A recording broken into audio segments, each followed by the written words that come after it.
Desde Adopta a un Maestro, hoy tenemos la gran suerte de poder entrevistar a un gran profesional y aún más un gran amigo como es Francisco Cid, que es maestro de educación infantil, que entre sus grandes logros podríamos destacar el Premio Excelencia e Innovación Educativa por la Asociación Mundial de Educación Infantil en 2016. Además, fue nominado a Mejor Docente en 2017, siendo el segundo. Y en el 2019 consiguió el Premio de Innovación Educativa Simó.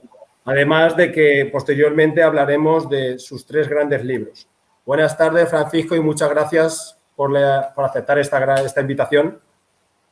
Buenas tardes, Jorge. Es un placer estar con vosotros aquí en vuestra plataforma, en Adopta a un Maestro, que la verdad es una labor encomiable la que hacéis. Y nada, con muchísimas ganas de estar junto a ti, junto a Paola también, que es una grandísima profesional. Y nada, deseando de echar una tarde con vosotros, de corazón a corazón, de abrazo a abrazo e intentando que llegue lo más lejos posible las palabras de este humilde maestro. Bueno, pues buenas tardes a todos los oyentes. Y yo creo que la primera pregunta que podríamos hacerte es ¿por qué se te llama maestro de familia? ¿No? Es decir, yo creo que, aunque muchos de los que aquí estamos te conocemos y sabemos tu gran labor, pero bueno, me gustaría iniciar con eso, ¿no? Maestro de familia, ¿por qué? Pues tiene su historia porque, o sea, no me lo puse yo, no, se acuñó, pero fue una madre de un peque que tuve que fue la que me lo dijo por primera vez. Y era por cómo trataba a los alumnos, ¿verdad? Que el tema de emocional, el escucharlos, el abrazarlos, el acompañarlos, era todo como muy familiar, una ascensión de la familia dentro de la escuela. Y la verdad que me gustó mucho. El término maestro de familia no es nuevo ahora, ¿vale? Si hacemos un vistazo atrás a través de toda la cultura que ha habido en el tiempo, resulta que desde que estamos en cueva, desde que estamos semierguidos todavía, cuando no había las 4 paredes de enseñanza que conocemos a la escuela, pues la verdad que la instrucción la hacía la familia, evidentemente. O sea, en esos momentos lo que importaba era casar y no ser casado, era la única gran importancia que se tenía en esa época, pues es verdad que se aprendía a través de la imitación y a través del aprendizaje vicario. Ese proceso de imitación, si eras niño, pues lo hacías a través de los ojos de los adultos. Con el tiempo, cuando el desarrollo cognitivo nos permitió realizar distintas funciones psicológicas superiores, pues en distintas civilizaciones ya esa función familiar se dejó a cabo y apareció, digamos, la figura del primer maestro, ¿verdad? La persona del primer maestro, pero el primer maestro era aquel que tenía la condición económica para poder pagarlo. Si no tenías esa condición económica, era la familia la que seguía formando y socializando. Entonces, ese modelo de formar y de socializar con la ayuda de la familia es lo que a mí me llamó mucho la atención y digo, esto tengo que instaurarlo dentro de mi forma de enseñar y de mi forma de educar. El maestro de familia, para que me entienda, Jorge, es aquel que cuando un alumno se cae en el patio, la herida parece que te duele a ti la rodilla, ¿verdad? O el maestro de familia es aquel que cuando un niño tiene la mala suerte de caer en un hospital enfermo, va rápidamente por la tarde, busca una tienda para llevarle a cualquier juguetito que sabe que su presencia solamente le va a alegrar el día. Y un maestro de familia, me di cuenta, y eso me di cuenta cuando tuve a mis dos retoños, como yo le digo, es cuando quieres o intentas tratar a tus alumnos como le gustaría que tratasen a tus hijos, ¿verdad? Pues, en definitiva, como me gustaría que lo trataran, es como yo intento tratar a todos mis alumnos. Y de ahí el término maestro de familia. Bueno, muchas gracias. Lo segundo que te quería preguntar, bueno, y también tu primer libro, no sé si se ve, fue este, que fue el de tu primer libro, el nuevo libro del maestro, que era un manual para maestros de educación infantil, ¿no? Daba recomendaciones y consejos desde tu experiencia como maestro, ¿no? En el segundo libro, que tuve la gran suerte de que me lo regalaste, ¿Quién no conoce cuestiones de interés? Es brutal. Pues bueno, dabas otra filosofía y otra metodología totalmente diferente, ¿no? Para ver de qué manera podían participar las familias. Todas esas personas que te seguimos y vemos todas esas imágenes de las familias participando como una persona más dentro del aula, Es decir, es darte totalmente la enhorabuena. Y en este tercer libro que has hecho, 50 historias de niños y niñas que cambiaron el mundo, ¿cuál es el objetivo que buscas con él? El tercer libro es un homenaje, Jorge, cuando me propuse escribirlo, porque el pensamiento estaba ya, el planteamiento estaba en marzo del 19, o sea, ya llevaba más o menos escrito, pero con los compromisos que tenía, pues lo tuve que parar. Entonces, cuando llegó el confinamiento, resulta que estuvimos en casa durante unos cuantos meses, seguimos en estado de alarma, pero mucho más relajado, y resulta que cuando ese confinamiento se iba relajando, pues resulta que había distintas medidas que se suavizaban en torno a la sociedad, pero habían unos pequeños héroes que seguían exactamente olvidados, ¿vale? Y a los niños, o sea, a medida que se iba flexibilizando un poquito las medidas, los pobres de un plumazo se quedaron sin su colegio, sin sus amigos, sin poder visitar a sus abuelos, aguantando estoicamente, muchos de ellos sin saber qué pasaba, porque era una edad cognitiva, en educación infantil, por ejemplo, que es mi especialidad, saben que hay un bichito, le decían el bichito del rey, me decían mucho, porque tenía corona, hasta qué punto tienen ellos la mentalidad, ¿verdad? Y estaban en casa y no dijeron ninguno, protestaron, o sea, no, era algo encomiable. Entonces le dije, bueno, yo tengo que terminar este libro y lo voy a terminar como si fuese un homenaje para todos aquellos niños que realmente para mí han sido los verdaderos héroes de toda esta historia que han sido los niños. Y entonces el libro recoge 50 historias de niños, algunos de ellos conocidos, pero la mayoría de ellos completamente desconocidos, en las cuales, siendo lo que eran, simples, pero a la vez grandes niños, lograron cambiar el mundo. Y hay multitud de ejemplos en los cuales os quedaréis completamente maravillados viendo su historia de cómo unos niños de 7, de 6, de 8 o 9 años fueron capaces de hacer las cosas que hicieron. La verdad es algo realmente maravilloso. Esta tercera pregunta que te voy a hacer es directamente mis compis, mis compañeras, me le han dicho que te la hiciera. Es ¿algún otro proyecto o estrategia que como docente de infantil recomiendas para las escuelas? Yo soy muy familiar, Jorge, ¿vale? Entonces, todo aquel proyecto que implique tanto emociones como sentimientos, todos aquellos proyectos que impliquen acercarse a la esencia del niño, que al fin y al cabo es la ternura, el sentimiento, pues bienvenido sea. Yo no inventé nada. Lo que hice fue adaptar a lo que yo había, ¿vale? Pero generalmente no inventé nada. Lo que pasa es que lo llevamos a niveles extremos, ¿vale? Tú conoces cómo cada semana las familias se implicaban e intentaban por todos los medios posibles resolver cosas que se habían preguntado a los niños, que no dejan de ser a lo mejor un trabajo por proyecto, ¿vale? Pero evidentemente focalizado en las familias, que ahí va la novedad. O sea, hay familias que no habían cogido un ordenador en su vida, que no tenían exactamente ni la más mejor idea de hacer una presentación, y entonces tuvieron que formarse para ver cómo le explicaba esos asuntos a los niños. Estrategias para trabajar en el aula hay muchísimas, ¿vale? Que se puede colaborar con la familia, las comunidades de aprendizaje, la clase invertida, las gamificaciones, todas esas estrategias, digamos, didácticas que hay son una herramienta primordial para el docente. Tenemos que intentar dejar de un lado ya el hecho de estar todo el día sentado, de que estén 5 horas haciendo fichas, porque se ha demostrado de que eso evidentemente no sirve absolutamente para nada. La frase de que ya la letra con sangre entra, eso hay que desterrarlo ya, porque afortunadamente los maestros de corazón, tenemos distintas estrategias y distintas herramientas para poder llegar al aprendizaje del niño. O sea que estrategias hay muchísimas y las relacionadas con la familia, pues como te comento, o sea, te puedes sacar de un saco, saca 2 o 3 sin problema ninguno. Llegados a este momento, ¿no? Y en el que, como te he dicho anteriormente, que se te llama maestro de familia, ¿cómo ves este curso 2020-2021 y qué estrategias se te van a ocurrir para seguir manteniendo esa implicación de las familias si llega el caso que durante un tiempo no puedan entrar en las aulas? Esperemos que esto mejore y se pueda, pero en el caso de que no, ¿algunas recomendaciones, ideas? Es complicado, ¿verdad? Y sobre todo para los maestros de familia, ¿verdad? Si no le pregunten a Cónigo, le pregunten a Nogales, que también son muy de la rama familiar. Ojalá todo esto se suavice, ojalá llegue una vacuna pronto, ojalá se consiga un tratamiento también pronto, por lo menos para poder paliar y llegar a una normalidad.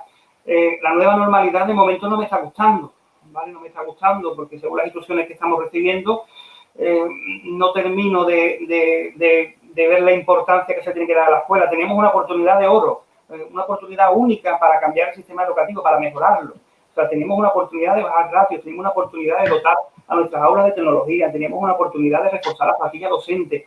Y sin embargo, en las instrucciones, por lo menos en mi comunidad autónoma andaluza, no se ha recogido nada. Lo único que se recoge es que sigan metiendo a los niños en las aulas, háganlo por favor en números de 20, de 25, porque tampoco hablan de ratio, hablan de agrupaciones familiares flexibles. Y resulta de que vas a la calle y te ves una terraza completa, de que ya están los cines funcionando, de que están los centros comerciales hasta la bola. Entonces hay algo que no me está cuadrando. No sé si, sí sé, evidentemente hay un trasfondo económico grande de que nos ahorramos dinero, evidentemente, pero ¿a costa de qué? A costa de la salud de nuestros alumnos. ¿Van a poder entrar las familias dentro del aula? Pues tampoco lo sé, Jorge, tampoco lo sé, no es seguro de que puedan encontrar o no. A mí me encantaría, porque yo no sé trabajar de otra manera, ¿vale? Yo no soy un matemático, ni soy un físico, ni soy un químico, que puedo escribir muchas cosas en la pizarra, ¿vale? Yo soy un maestro afectivo y por lo tanto necesito tocar, necesito sentir, necesito vivir en mi día a día en la clase. Si tiene que entrar una madre con un traje tipo épico, una mascarilla, a 2 metros de distancia de los niños, pues no me vale, Jorge, no me vale, porque la presencia de un familiar sin poder hacer absolutamente ningún tipo de condicionamiento en clase, pues no me vale. Lo podemos hacer a través de videoconferencias, a través de pantalla, pues también se puede, también, ¿por qué no se puede hacer? Pero no estamos llegando, no estamos tocando. No olvidemos de que el periodo infantil es un periodo sensorimotor, o sea, el niño aprende a través de lo que huele, de lo que siente, de lo que toca y de lo que ve. No podemos pretender que todo lo hagamos a través de una pantalla o bien a través de una distancia, porque la educación en infantil es que no funciona así. Bueno, ni infantil, ni en primero de primaria, ni en segundo, ni en tercero. ¿Vale? Hace poco hemos recibido de que las medidas que tenemos es que los niños desde infantil hasta cuarto, las únicas medidas en 3 meses que han tenido para pensarlo, en 3 meses desde marzo, es la única medida es que no lleven mascarillas. O sea, la única medida con la que yo me he levantado esta mañana es que un niño de infantil a cuarto no lleve mascarillas.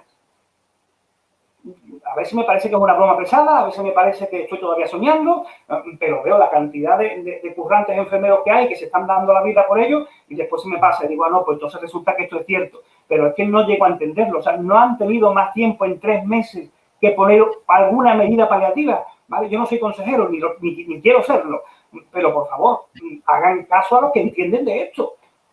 O sea, es la única manera de que esto pueda seguir hacia adelante. ¿Vale? Así que, ¿qué recomiendo para que entre la familia? Pues voy a esperarme a septiembre, Jorge, a ver con qué me encuentro. Porque lo mismo mañana me encuentro con otro decreto completamente distinto y resulta que me tengo que sacar mis palabras, que no creo. Paula.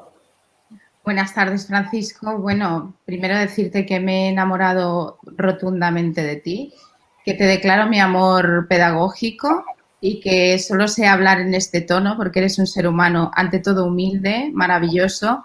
Nos une eso que nadie o que muchas veces no se puede entender, es ese amor por el primer ciclo, por la escuela infantil, por ese primer ciclo, ¿no? Y lejos de seguir declarando mi amor pedagógico por ti, quiero decirte, mi pregunta es muy simple. Parece que ahora en estos tiempos promulgar o defender los derechos de la infancia lo debes hacer desde el cuidado absoluto, porque hay mucha gente que se siente agredida. Entonces, te voy a hacer una pregunta que sé que vas a contestar con el alma, que mucha gente que tenemos proyectos de vida y que entendemos en el acompañamiento a la infancia, estamos dolidos, estamos agredidos, no porque no podamos sacar hacia adelante nuestros proyectos, no porque no podamos acompañar a la familia y a la infancia, sino por la incoherencia o por el no saber qué es lo que significa este ciclo. Creo que, como bien sabes, todos nos negamos a no tocar, todos nos negamos a no acompañar, todos nos negamos a no preguntar qué necesitas, cómo te puedo ayudar, estoy aquí. Entonces, mi pregunta, que sé que la vas a contestar con el corazón, es, como bien sabes, la primera escuela, la escuela infantil, como yo la llamo, mi niña mimada, es la célula madre, es la que pare a todas las estructuras pedagógicas. Entonces, Francisco, ¿cómo consideras a la célula madre, que es como yo la llamo, al primer ciclo de educación infantil? ¿Qué es para ti infantil? Cuéntanos. Gracias. Primero, gracias por tus palabras, ¿vale? Porque es un placer, además te seguía, te acabo de conocer y el enamoramiento pedagógico es completamente recíproco, ¿vale? Así que la verdad que ha sido un auténtico placer. La pregunta es muy sencilla, o sea, y la pregunta es complicada, la respuesta es muy sencilla. Cuando tú vas a Japón, ¿vale? Los habitantes allí se hace una genuflexión con la persona más importante, digamos, que es del país, que es el emperador, ¿vale? Bueno, pues la otra condición para tú poder hacer esa genuflexión a otra persona es a un maestro, ¿vale? Entonces, cuando yo veo a una maestra o un maestro del primer ciclo de educación infantil, lo primero que se me viene a la cabeza es que tengo que estar en Japón y darles reverencia completa. ¿Por qué? Porque es el ciclo más importante que existe, ¿vale? O sea, es el que tendría que estar mejor pagado de todos, ¿vale? ¿Por qué? Porque son los, o sea, cuidan nuestro tesoro. O sea, generalmente, cuando estamos, yo soy del segundo ciclo de educación infantil, pero mis niños, entre comillas, ya llegan con una socialización, ya llegan con una persona, ¿vale? Afectiva. De hecho, no quieren venir al segundo ciclo, quieren continuar con su maestra, ¿vale? Con su maestra de mal llamada guardería, porque a ver si nos vamos enterando de una vez, de una vez, ¿vale? De que no son guarderías, sino que son escuelas infantiles. Ya pasó mucho ese tiempo de tener que guardar, pero desgraciadamente, estamos viviendo ahora mismo una casuística que quieren hacernos ver que las escuelas infantiles son guarderías para que todos podamos ir a trabajar. Señores y señoras, esto es un craso error, ¿vale? Un país que se estime, un país social, un país que, digamos, que sea madurativamente democrático, necesita de otras instituciones, llámenlo como quiera, llámenlo jardines de acompañamiento, llámenlo ludotecas, llámenlo como quiera, pero no lo pueden llamar escuelas infantiles porque la escuela infantil se va a aprender de manera sociable, de manera sensible, de manera táctil, pero no se va a guardar, ¿vale?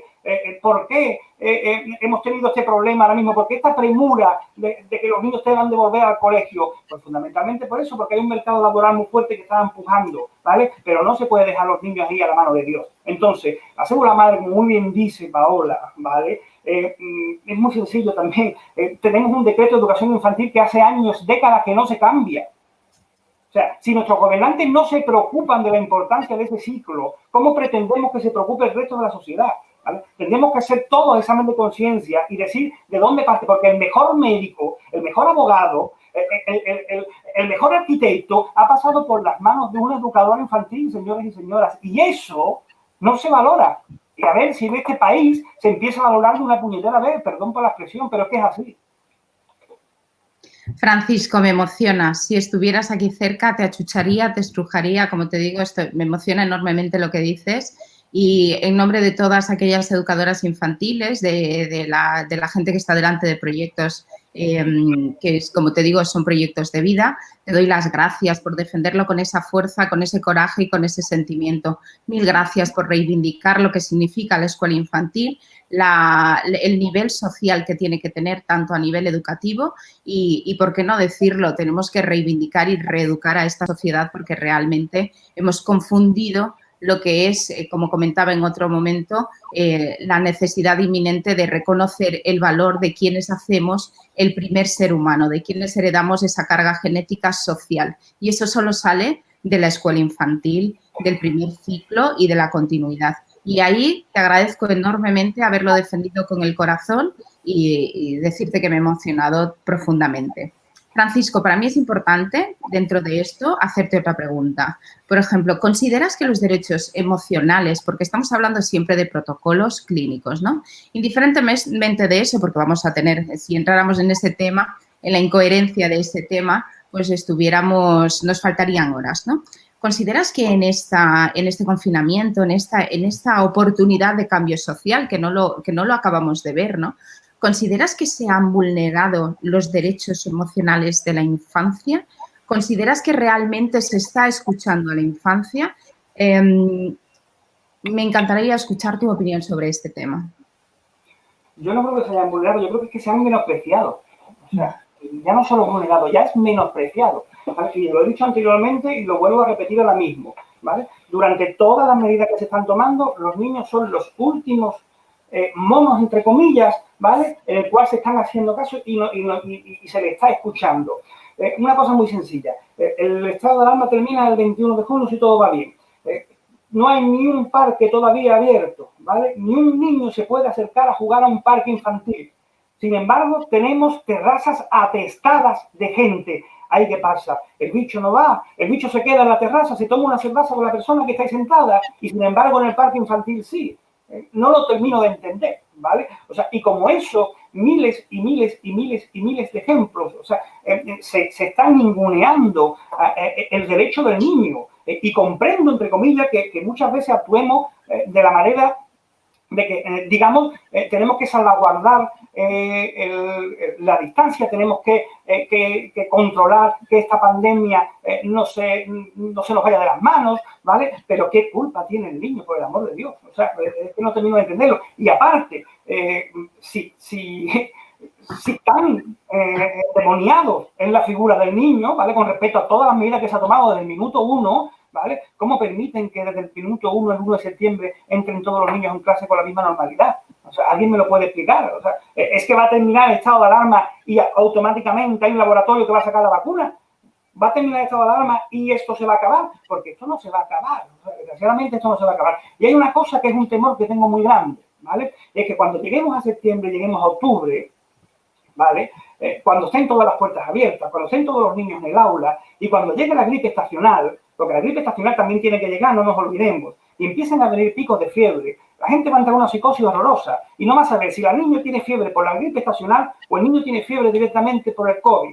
Y entonces, si esto sigue así, al final volveremos de nuevo otra vez a nuestras casitas, al confinamiento, a hacer una actividad no presencial que se está demostrando que no ha servido mucho, ¿vale? Y por último, vamos a señalar con el dedito al niño o a la niña que posiblemente tenga COVID. Y entonces lo que estaremos haciendo serían guetos, digamos, dentro del aula. Y eso es lo que no se puede consentir, ¿vale? El derecho del niño es fundamental. Hay una convención de derechos humanos. Si tuviera Tonucci aquí se caería ahora mismo al suelo, ¿vale? ¿Por qué? Porque no se están respetando los derechos del niño.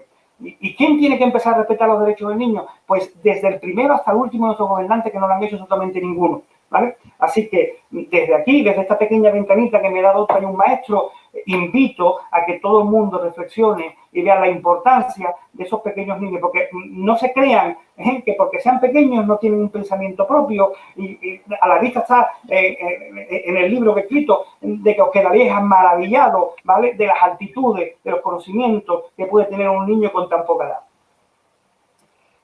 Francisco, perdóname, que me emociono y me quiero pasar la pantalla, sigue, perdona.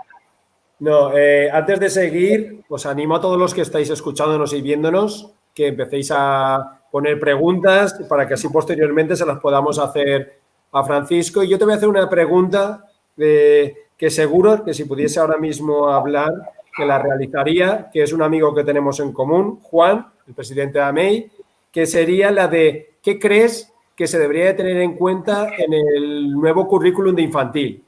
¿Qué aspectos introducirías tú si fueras político o se escuchara directamente a las personas que trabajamos en la educación? ¿Qué aspectos introducirías? La respuesta es muy sencilla, Jorge, mira, y saludos a Juan desde aquí si nos está viendo, porque la verdad que también es una persona maravillosa. Mientras que hemos estado confinando, trabajando cada uno en casa, ¿vale? Resulta que a la vez que nosotros intentamos hacerlo lo mejor posible, o lo mejor que sabíamos, porque no nos olvidemos que nos levantamos una buena mañana, ¿vale? Y nos dijeron, señores, tenéis que cambiar el sistema de enseñanza que ha habido en este país, ¿vale? Con vuestros recursos, que no se nos olvide, que no nos dieron nadie ningún recurso, sino con vuestros recursos desde casa, y tenéis que intentar llegar a todos los niños que podáis. Pues resulta que dentro de ese currículum se seguía dando una serie de contenidos, ¿vale? Pongamos, por ejemplo, sumas de fracciones, restas de fracciones, raíces cuadradas, divisiones, y en ocasiones que no se explicaban.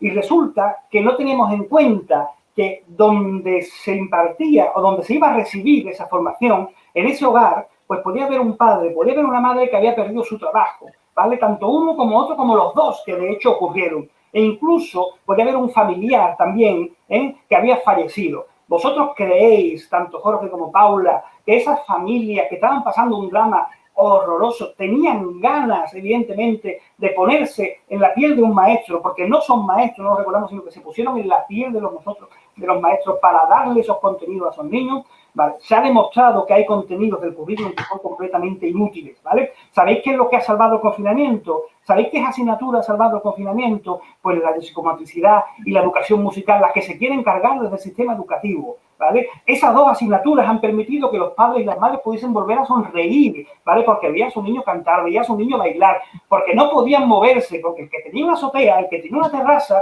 el confinamiento no fue duro, pero el que tenía un piso de 50 metros cuadrados, el confinamiento fue terriblemente duro. Y la única manera de que se podía mover ese chiquillo era con los vídeos que le mandaba su maestro de psicomotricidad o de educación física. Por lo tanto, ¿qué tiene que haber en el nuevo currículum? Señores, hay que tratar la emoción, hay que tratar el sentimiento, hay que tratar el duelo, hay que ver cómo gestionar estas situaciones, porque cuando volvamos en septiembre y le explicamos a determinados niños que no van a poder juntarse, que no van a poder un abrazo, hay que meter una carga emocional grande ahí, para que el niño no se frustre, para que el niño pregunte, bueno, es que a lo mejor no se junta por mí, es que a lo mejor tengo yo el bicho. No, señores, eso hay que tratarlo bien, y ese contenido curricular no aparece ahora mismo en nuestro sistema educativo. Así que, ¿qué tenemos que cambiarlo? Yo, sinceramente, cambiaba la mitad e incluso casi todo de ese sistema curricular, porque se ha dado cuenta de que todo lo que hemos trabajado ahora mismo aquí, todos esos contenidos en un confinamiento no vale absolutamente para nada, ¿vale? El niño que quería cuando estaba en confinamiento quería un maestro que le apoyara, un maestro que lo escuchara, un maestro que estuviese ahí, un maestro que pudiera hacer una videollamada. Ya está, no quería un maestro que le explicara una fracción, ni un maestro que le explicara una raíz cuadrada. Quería un maestro que la acompañara, quería adoptar a un maestro, ¿vale? Por eso me quito el sombrero con vuestro portal, adoptar a un maestro. Y eso tiene que aparecer en el currículum de infantil, de primaria y, si me lo permitís, hasta los niveles superiores. Bueno, que ya sé, porque nosotros nos conocemos y sé que me vas a contestar, pero me gustaría que los oyentes te escucharan en relación a qué piensas tú de la polémica de que el alumnado de educación infantil tiene que pasar a primaria sabiendo leer, y una vez hagas esa, que tú y yo eso lo hemos llegado a hablar, y después, por favor, ideas desde el corazón de cómo harías tú ese paso de infantil a primaria, ese plan de transición, que muchas veces parece como que estos niños y niñas de 5 añitos en un verano se han hecho tan grandes y pasan a primaria, y en muchos centros directamente ya el primer día de septiembre que van a las escuelas ya van con libros y todo eso. Es decir, la primera pregunta de qué piensas tú de eso de pasar obligatoriamente con los niños sabiendo leer a primaria, y consejos, recomendaciones de ese plan de transición de infantil a primaria. Parece que me buscas, o sea, parece que me quiere buscar la lengua y no sabe cómo. Voy a ser al final como un brownie, a levantar porque he venido a hablar de mi libro, ¿verdad, Jorge? Pues, vamos a ver, yo cuando tengo una reunión, en la primera reunión de infantil que yo tengo con mis familias, en la primera en 3 añitos, no te estoy hablando en 4 y en 5, le digo qué es lo que vamos a trabajar con ellos. Y le digo, y todas aquellas familias que piensen que tienen que salir leyendo de aquí a los 5 añitos están con el maestro equivocado y en el centro equivocado, ¿vale? ¿Por qué? Muy sencillo. La lectura, y mi amigo Rafa Guerrero, por ejemplo, entiende mucho más de esto que yo, ¿vale? Es un proceso de mielinización en el cual, para tú poder leer, ¿vale?, necesitas una conexión neuronal bastante amplia y una fluidez de conexiones neuronales para que todo tenga un ritmo madurativo, ¿vale? Y se pueda dar el proceso de lectura. Leer no es repetir como un gallo, ¿vale? Leer no es me pongo con los niños de 5 años todos los días para que me digan de manera silábica el profesor lector. No, perdona, eso no es leer, ¿vale? Eso es frustrar a un niño, eso no es leer, ¿vale? ¿Por qué? Porque al que no llega te lo estás cargando, ¿vale? ¿Por qué los índices ahora mismo de lectura, de lectores, de niños que leen, cuántos niños hay que leer en primaria con la edad de 9, 10, 11 años? Muy poco. ¿Por qué? Porque se les ha machacado desde pequeñitos con la lectoescritura, ¿vale? Entonces, la lectura, la lectoescritura, hay que iniciarla, hay que amarla, hay que orientarla. Hay 10.000 millones de estrategias, ¿vale? ¿Por qué? Porque cuando el niño sea madurativo, cuando el niño esté completamente en su fase en capacidad, va a tardar solamente 2 meses en aprender a leer. O sea, cuando llega primero, si tiene unas bases sólidas, ¿vale? Y unas bases sólidas me refiero a un conocimiento afectivo del mundo de la lectoescritura. Cuando llega primero, si no hay ningún tipo de alteración neurológica, va a tardar 2 meses en leer. ¿Por qué esa prisa? O sea, ¿por qué vivimos en un mundo acelerado? ¿Para qué? Para estar en una plazoleta y decir, mira, mi niño sabe leer y el tuyo no. ¿Qué gano con eso? Al final, ¿quién sale perdiendo? La criatura que lo está escuchando. Así que vamos a tener un poquito de mesura en ese aspecto. Vamos a trabajar bien y vamos a ver. Sabéis, la mayoría de los países, entre comillas, que entienden un poquito de esto, no inicia la lectoescritura hasta los 6 años y medio o 7. ¿Por qué? Porque es el momento en el que los procesos neurológicos están activos y tardan muy poquito en dar el paso. ¿Por qué nos empeñamos en desde 4 añitos machacar una lectura? ¿Qué ganamos con eso? ¿Qué gana el niño? No termino de entenderlo.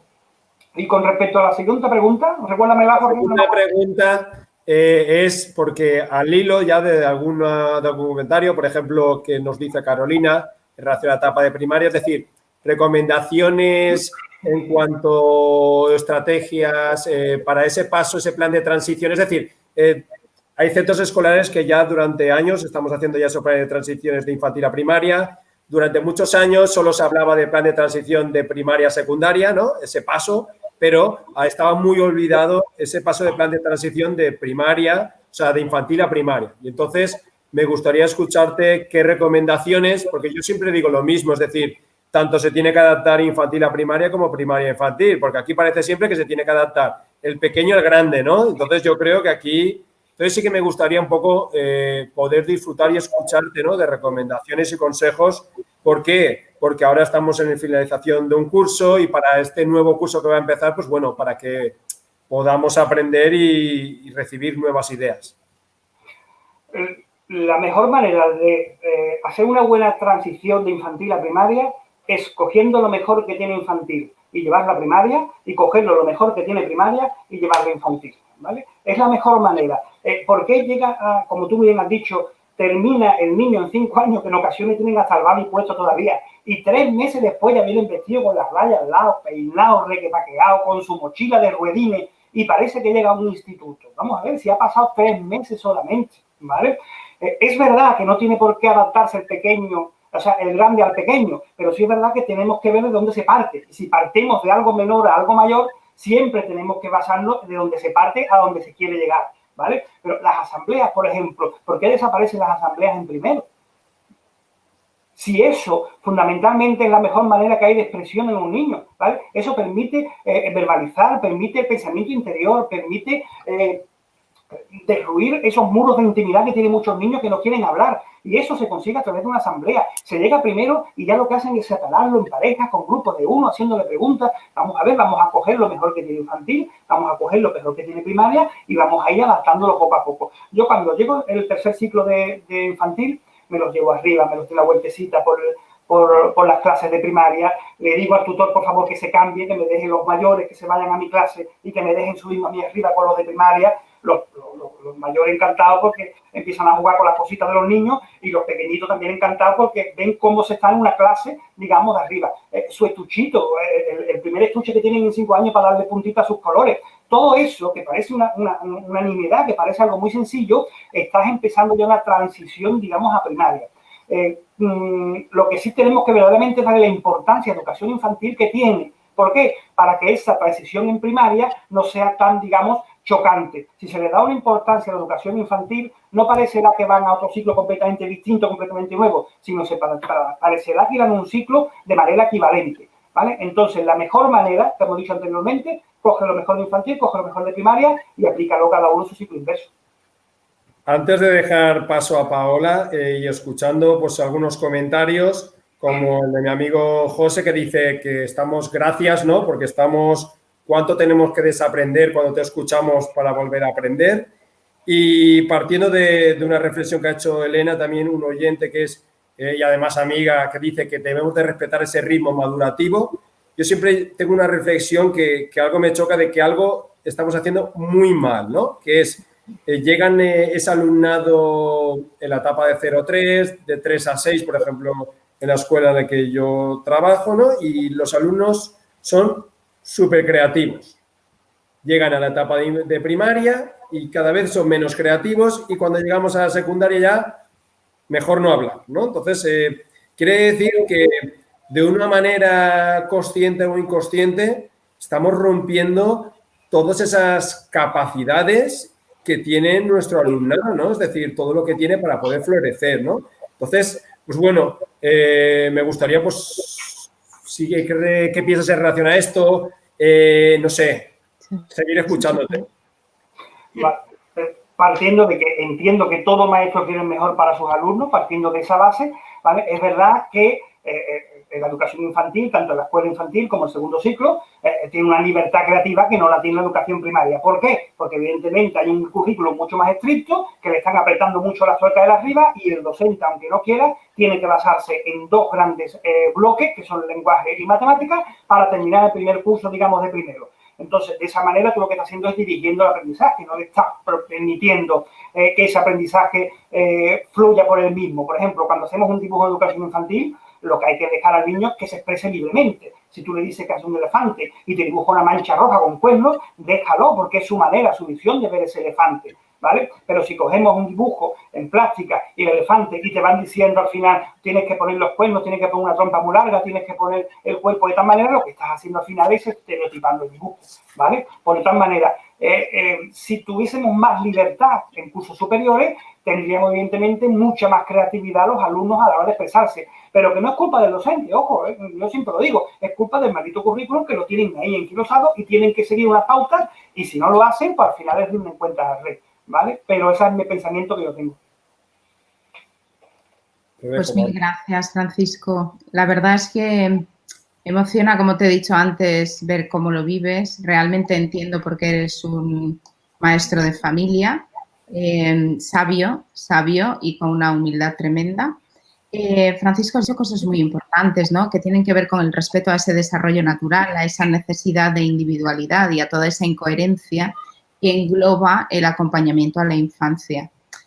Pero tanto está dentro de ese desconocimiento que, como tú muy bien dices, en su gran mayoría no necesariamente viene porque el docente lo haga mal, sino porque tenemos que volver a buscar, ¿no? Intentar trabajar más en el origen que no en el problema, ¿no? Y creo que es fundamental que parte de ese problema que tenemos es porque simplemente venimos de un sistema educativo y de una estructura en el que nos adoctrinaron y en el que no nos permitieron explotar o magnificar nuestras habilidades, ¿no? Esas habilidades emocionales, esas habilidades artísticas, esas habilidades que fueron mutadas porque teníamos que cumplir ese currículum de forma matemática, ¿no? Y quien no cumplía, pues no vamos a entrar a algo que todos sabemos.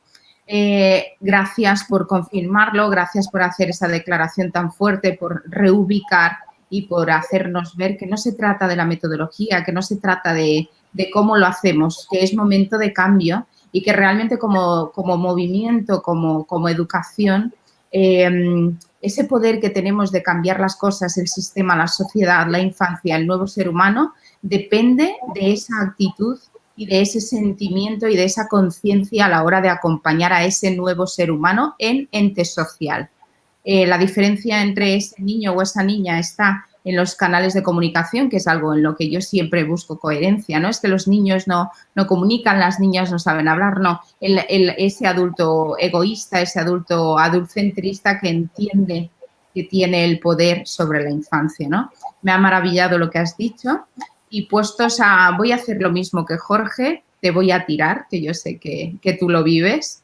Entonces, Francisco, ¿cómo se entiende que haya una diferencia o se etiquete entre la diferencia de cuándo volver al colegio o a las instituciones educativas, si eres un centro privado o si eres un centro público? ¿Por qué tanta incoherencia? ¿Por qué no un pacto educativo? ¿Por qué no un solo cometido, respetar a esa infancia? ¿Por qué adjudicar sobre una manera de entender algo tan delicado que se supone que se controla con agua y jabón, que es un bicho, que con buenas normas, que los docentes ya hacemos cosas maravillosas, lavarse las manos, darles normas, los niños tienen esa humildad y ese poder de demostrarnos, ¿no?, que son capaces de más. ¿Por qué hay esa diferencia? ¿Por qué no unificar un mismo sistema? ¿Por qué continuar maltratando al primer ciclo de educación infantil con esa gran diferencia y ese rechazo ¿no? Cuando realmente somos, como siempre digo yo, la madre, ¿no? La madre que pare a todas las estructuras educativas. Mucha incoherencia, mucho interés fue alejado de la infancia. Y ahí ya te lo dejo para que... Vale. Yo tampoco lo entiendo, ¿vale? Tampoco lo entiendo el hecho de que diferencies dos instituciones que se dedican exactamente a lo mismo, ¿vale? A enseñar, ¿vale? A socializar. Se dedican exactamente igual, pero en niveles completamente distintos, ¿vale? ¿Por qué sea esa diferencia? Pues muy sencillo, Paola, porque todavía se sigue con esa percepción de que la escuela infantil del primer ciclo, ¿vale? Es un sitio donde se deja a los alumnos. Es que eso es así de claro, ¿vale? ¿Por qué se les permite, no se le ha permitido a las escuelas, digamos, concertadas, hasta que no llegue verano, como guarda y custodia de esos niños, ¿vale? Eso no tiene sentido, eso es una aberración pedagógica, ¿vale? O sea, en el momento en el que la gente se conciencie de la importancia del primer ciclo de educación infantil, ¿vale? Que es una importancia vital, es que todavía yo creo que, no sé, tendrías que invitar, Paola, a la gente a que pasaran un día o solamente una mañana y viese la actividad de un docente de primer ciclo de educación infantil, ¿vale? O sea, yo creo que diría, bueno, señores, chapó, ¿vale? Me quito el sombrero con vosotros por la excepcional labor que realizan. ¿Saben lo complicado que lo va a tener un docente del primer ciclo de educación infantil para controlar ahora mismo esta pandemia, este COVID? Que no se crea la gente que va a haber 5 alumnos por cada maestra, que estamos muy equivocados, ¿vale? Sino que van a haber un ratio para unos alumnos, ¿vale? Que en la mayoría de ellos van a poder desplazarse de manera motórica, que los que se van a poder desplazar no van a entender por qué no van a poder acercarse, ¿vale? Y eso es una labor encomiable, ¿vale? Con todas sus sílabas, ¿vale? Entonces, aquella persona que desprestigia la educación infantil de primer ciclo es porque no la conoce, Pablo, no tiene otra explicación, ¿vale? Porque si la conocieran, si la vivieran, y además nuestro amigo Juan estaría muy de acuerdo con lo que estamos diciendo, la educación infantil estaría en el ranking de las profesiones más valoradas. Ahora mismo están los sanitarios, ¿no? Bueno, pues debería de estar equiparado, ¿vale?, a la importante labor que hace el primer ciclo de educación infantil, porque es para quitarse el sombrero con ello. Y no nos olvidemos, ¿vale? O sea, los primeros recuerdos de un niño se fortalecen, los primeros aprendizajes a partir desde los 0 hasta los 3 años de vida, ¿vale? Qué casualidad, ¿vale?, que la parte más importante de desarrollo de un niño es la que se da en el primer ciclo de educación infantil. No hay más preguntas, señoría. Francisco, siempre comparto y es el mensaje que intento llevar a todo aquel docente que también acompañamos, el hecho de que entienda que el 60% de ese ser humano se forja en el primer ciclo, ¿no? Y creo que es una oportunidad, porque a mí me parece maravilloso que ahora mismo todos podamos levantar la voz en nombre de la infancia y hacer este tipo de comunicación, ¿no? Creo que socialmente tampoco se ha informado a las familias y creo que estamos haciendo un cometido maravilloso en el que podemos dar la oportunidad para que esa familia forme parte de este proceso y que entienda, porque no todo el mundo tiene que tener. Leía una cosa maravillosa que era que ni la escuela es familia ni la familia es escuela, ¿no? Que la familia y escuela hacen una tribu, ¿no?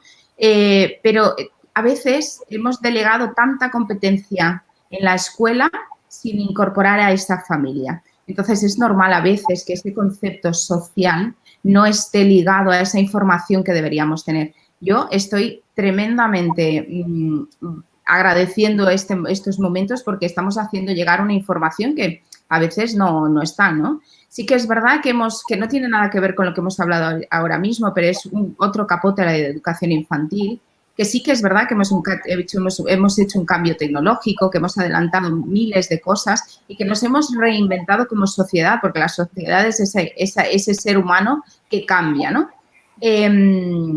Pero que no se nos olvide que hay competencias y habilidades, tanto emocionales como del corazón, que no se encuentran en Google. Y esas habilidades y esas competencias solo los da el señor y la señora educadora, el señor y la señora maestra y quienes acompañamos a la infancia en cualquier ciclo educativo. Francisco, ¿qué opinas sobre la labor social de la escuela infantil? Yo primero me quito el sombrero con la labor social de la escuela infantil, ¿vale? Y desde la perspectiva fundamentalmente ya no asistencial, como he dicho anteriormente, sino de la perspectiva, como tú bien has dicho, de emocional, empática y de llegar a donde desgraciadamente muchas veces no se llega. Hay una frase que yo intento siempre defenestrar cuando voy a algún tipo de reunión, y es eso de que en casa se educa y en el colegio se enseña, ¿verdad? Bueno, pues que hay ocasiones, ¿vale?, en el que el niño no tiene el derecho, ¿vale?, de ser educado en casa, ¿vale? Y eso es una realidad potente, una realidad grande. Y cuando el niño no tiene el derecho de ser educado en casa, ¿vale?, necesita de alguien que le eduque. Y ese alguien, nos guste o no nos guste, es el docente que está a las 5 horas con él todas las mañanas. Por lo tanto, el niño que se sienta mal, el niño que tira un eructo, el niño que cree que eso de decir una palabrota es lo normal en su casa porque es lo que ha vivido, ¿vale? Nosotros diríamos muy poco de la función docente si no diríamos, mira, Periquito, mira, Juanito, mira, Antoñita, esto no es así, esto es así. Y eso, ese acompañamiento familiar, ¿vale? Eso de que en casa también se educa y también se enseña, porque a la vista está, ¿vale?, de que las familias en este periodo también han tenido que enseñar, no solamente educar, ¿vale? Ese periodo, esa sensación la tiene que realizar también el docente, ¿vale? Porque en condiciones normales a lo mejor no somos tan necesarios, porque tiene su padre y su madre que los quiere. Pero hay, amigos, que hay condiciones que son anormales, en el que el padre y la madre no están por lo que tienen que estar y solamente la única referencia que tienen es a su docente. Así que tengamos mucho cuidado con eso. Gracias, maravilloso. Mira, yo quiero hacer otro capote porque hay una cosa que no se está entendiendo en todo esto que está pasando, ¿no? Nosotros, a nivel europeo, no tenemos una conciliación familiar real. Es decir, teletrabajar ahora mismo es una tortura. Porque el concepto de teletrabajar es decir, que tú preparas a tus hijos, los llevas al colegio, vuelves a casa y trabajas. Es decir, el esfuerzo que estamos haciendo como familias, yo soy ahora mismo una de las mayores incompetentes porque estoy volcada en mis 3 hijos, en las necesidades de un niño de 2 años, de uno de 8, de uno de 13 y realmente estoy acompañándolos en su proceso de educación en casa y luego soy madre de un niño que me requiere las 24 horas. Soy una incompetente, no llego, no pretendo ser la mejor madre del mundo, pero es totalmente mentira este concepto de teletrabajar, ¿no? Pero por otra parte, al hilo de esto quiero dar, ¿por qué digo esto? Por algo muy simple, porque hay que entender a más que nosotros como centros, como células de acompañamiento en este proceso, somos ese combustible de ese motor económico. Es decir, si la escuela infantil, si el primer ciclo no se reconoce socialmente con el cometido laboral o con esa carga o ese soporte a nivel laboral familiar, creo que al margen de estar matando al mayor obrador de humanidad, estamos desestructurando toda una sociedad. Que no se olvide cuál es la labor de la escuela infantil. Que no se olvide que a nivel emocional acompañamos y estructuramos a esos seres humanos, pero que también hay una realidad que está muy clara, que es un gremio que ha sido maltratado durante muchísimos años y que ahora mismo estamos viendo como proyectos de vida se están cerrando. Hay muy poca empatía, hay mucha política social de prensa amarilla, es decir, te propongo, te doy, pero no lo digo por mi comunidad porque la verdad es que estamos muy cobijados, pero no porque yo esté bien significa que otros compañeros y otras compañeras estén bien, ¿no? Y realmente lo que buscamos desde Adopta un Maestro es, al margen de ayudar a esas competencias del docente, a que invite a ese cambio, a transformarse, a mutar, a encontrar aquello que le haga feliz, aquello que le permita ser el mayor, las mejores competencias para poder acompañar a la infancia. Desde Adopta un Maestro también somos una ventana para denunciar todo lo que no vaya acorde con las necesidades tanto familiares como naturales de la infancia, ¿no? Y a nivel social también pues queremos echarle un capote a este gremio tan sufrido y decirles que estamos con ellos. También queremos dar esa ventana al cambio, a la innovación y a que sepan que la única forma de mejorar o la única forma de innovar un sistema educativo es cuando la educación se une y comparte. Francisco, yo lejos de querer estaría contigo días, encantada de conocerte, te vuelvo a declarar mi amor pedagógico, me ha encantado conocerte, eres un ser humano maravilloso, entiendo por qué eres un buen amigo de Jorge, también es un ser humano maravilloso y nada, que sepas que esto es magnífico porque sabemos que estamos en cada comunidad, que tenemos un grupo de amigos que de forma altruista lo dejamos todo para apoyar otros proyectos y que se entienda socialmente que si la educación cambia el mundo, unida cambia muchísimo más. Gracias infinitas, gracias por esa humildad, por ayudarnos a cambiar socialmente y sobre todo por el capote que has dado al primer ciclo. Eternamente agradecida. Te dejo con Jorge. Mil gracias. Para ella casi despidiendo y al hilo de lo que estaba diciendo Paola, ¿no? ¿Tú crees, con una pregunta que ha enlazado Laura Vela, ¿tú crees que a nivel social, yo no lo creo, pero bueno, quiero escucharte a ti, ¿tú crees que a nivel social, si la educación infantil fuera, la palabra ya en sí, fuera obligatoria, cambiaría la mirada hacia esta etapa? Yo creo que sí, ¿vale? Yo creo que sí, porque date cuenta que la palabra obligatoria lleva implícita universal y gratuita, ¿vale? Pero mira si es triste, o sea, llegaríamos a valorar la etapa solo si somos capaces de poner la etiqueta obligatoria.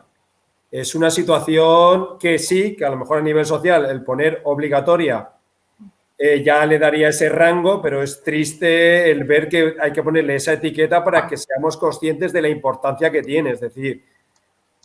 Pero bueno, te dejo. Hay veces que para que se reconozca algo, Jorge, hay que llorar, ¿vale? Y desgraciadamente, a mí no me importa llorar si consigo algo que es bien para mi comunidad, ¿eh? Yo lo tengo muy claro en ese aspecto, ¿vale? ¿Te puedo cortar? ¿Cómo? Sí, ¿Te sí, puedo sí. cortar? A ver, llorar, yo creo y animo y seguro que muchos de los grandes profesionales que nos están escuchando, además de llorar, yo creo que los centros hay que abrirlos. Es decir, hay que abrir los centros, las familias tienen que entrar, las familias tienen que ver ese gran trabajo que se hace día a día, por supuesto en la etapa infantil y por supuesto yo animo etapa de primaria, secundaria, es decir, pero yo creo que en el momento en el que consigamos abrir los centros y vean ese gran trabajo y les hagamos partícipes, creo que a lo mejor esa etiqueta de obligatorio o no obligatorio sería moralmente, ellos lo verían obligatorio el ver la importancia del trabajo que realizamos y que realizáis. Ya te dejo que puedas hablar tú. No, tienes razón, ¿no? O sea, hay que abrir, evidentemente, para valorar. Eso está más claro que el agua. O sea, si yo no dejo entrar a mi familia para ver lo que hago, pues evidentemente no se me está valorando lo que hago. Yo siempre pongo un ejemplo muy claro. Imaginaros que hay un hombre que está sosteniendo a una mujer en un acantilado, ¿vale? Y resulta que el hombre tiene una piedra encima, ¿vale? Y en la mujer, en la parte del acantilado, hay un hueco y hay una serpiente que le está constantemente mordiendo en el brazo, ¿vale? Entonces, el hombre está diciendo, por favor, ¿quieres subir, ¿vale? De una vez, porque es que estoy con una piedra en la espalda, ¿no ves que tengo la piedra en la espalda y no puedo más? Y la mujer que está abajo está diciendo, bueno, ¿por qué no me suben? ¿No ves que tengo una serpiente que me está maltratando los brazos y me está dando con sus colmillos? ¿No puedes subir de una vez? ¿No estás viendo que tiene la serpiente? Y es que es verdad, Jorge, es que no lo están viendo, ¿vale? Porque ni ella, en la perspectiva del acantilado, es capaz de ver la piedra que tiene el hombre, ni él, en la perspectiva de su acantilado, es capaz de ver la serpiente que está viendo. Eso se llama empatía, evidentemente. Es la capacidad de ponerse en el lado de otro. Si tú le abres las puertas, porque siguen siendo castillo para muchos docentes, desgraciadamente, ¿vale? Las puertas del aula siguen siendo todavía castillos.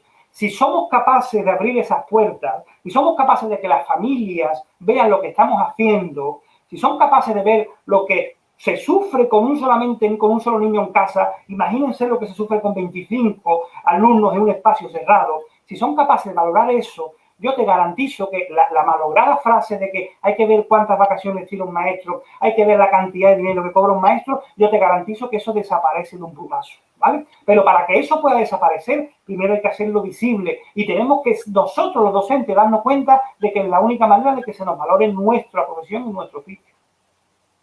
Grande, Francisco.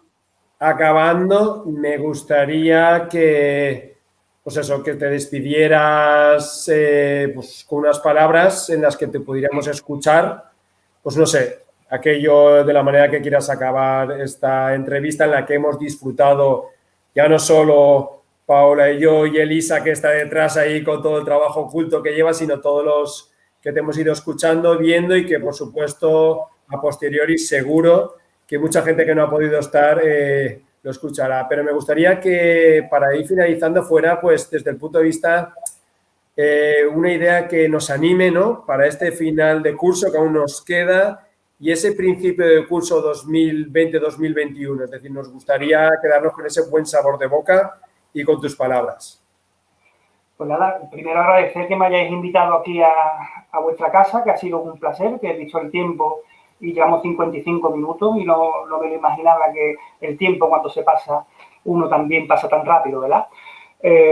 Solamente el mensaje que tenemos para el curso que viene es muy sencillo y es que tenemos la profesión más bonita del mundo, ¿vale? Y como tenemos la profesión más bonita del mundo, no habrá virus en este planeta, ¿vale?, de que al buen maestro le eche para atrás, ¿vale? Si tenemos obstáculos, habrá que saltarlos. Si el obstáculo es muy largo, habrá que rodearlo, ¿vale? Pero nunca, nada, a quien le guste esta profesión podrá ir el día 1 de septiembre, ¿vale?, con la cabeza baja. Porque lo primero que tienen que ver nuestros alumnos cuando nos vean, sea a través de una mampara o sea nos quitamos un momentito la mascarilla, es que vean la mejor de nuestras sonrisas. Porque si ellos ven la mejor de nuestras sonrisas, lo demás irá solo.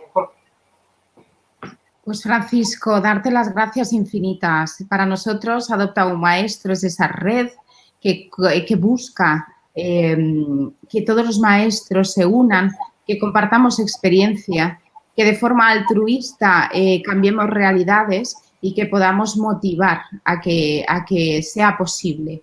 Y eso es posible solo si el motor de la sociedad, que somos la educación, y eso hay que reivindicarlo, eso es posible solo si nos empoderamos, porque como muy bien decías, necesitamos que cuando exportar ese concepto de maestro en Japón y que cuando vayamos por la calle nos digan, señora educadora, señor maestro, somos quienes permitimos ese mensaje tan bonito que has dicho, que antes de ser un gran médico, un gran científico, el presidente, el mayor cocinero, el mejor pintor de brocha gorda, el mejor artista, siempre, da igual lo que hayas sido, da igual lo que hayas podido ser, antes pasaste por las manos de un docente y la humanidad se estructura de nuestro trabajo. Por tanto, reafirmo tus palabras y me emociona saber que cada vez pensamos lo mismo. Debemos ser los mayores en la estructura social,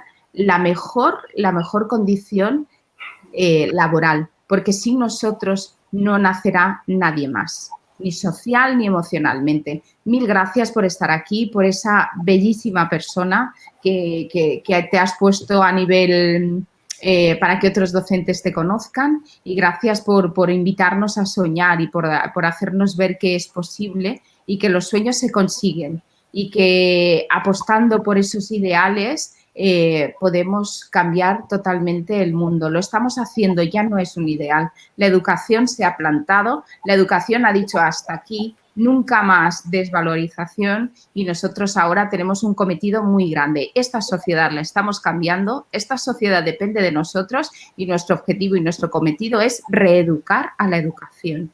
Entonces, Francisco, gracias por ser tan grande, tan humilde. Y nada, acuérdate que estoy enamorada de ti pedagógicamente.